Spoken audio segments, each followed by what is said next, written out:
Good morning and welcome back to Early Riser Workshop.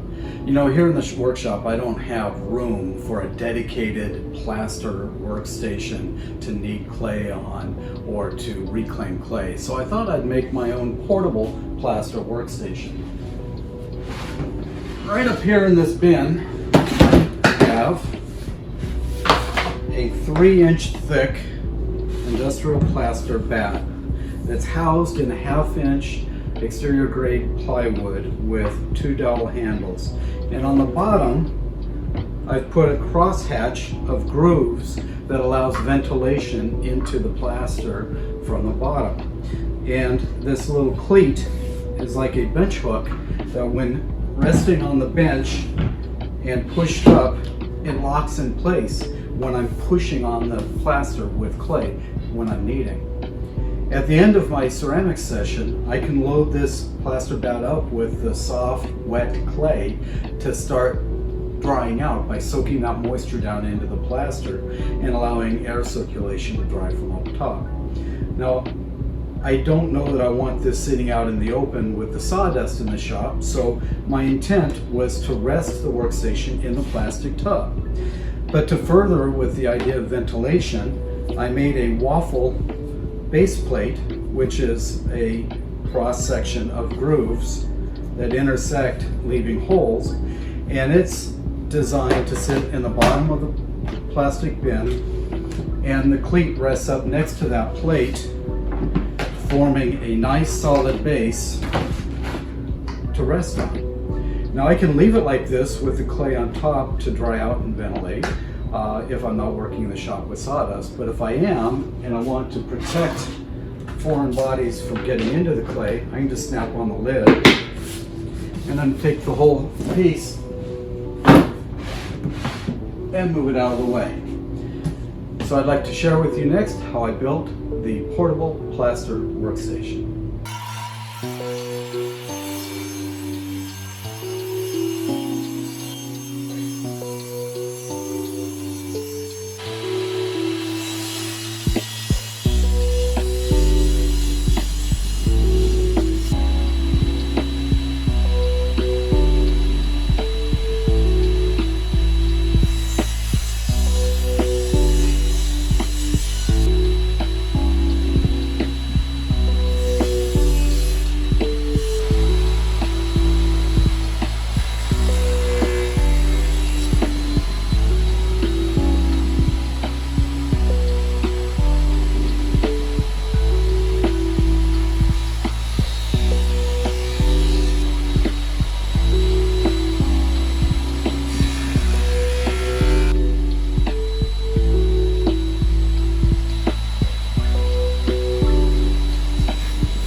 Okay, before I do any more assembly, you can see I have all the pieces here in front of me.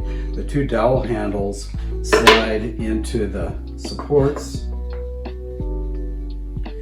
and are located on each end, and that's how the grip is created. But before I do that, before I glue those in, I want to coat these with some Danish oil so that the finish is all the way inside the block. So I'll be doing that separately.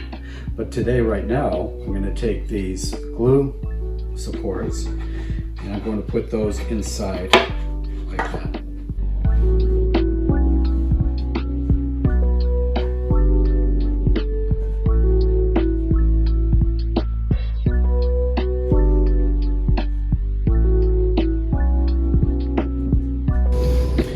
Welcome back to Early Riser Workshop. Today we're going to pour the plaster for our bat, and the form I've coated with an oil-based Danish oil so that it won't soak up water, even though it's waterproof wood.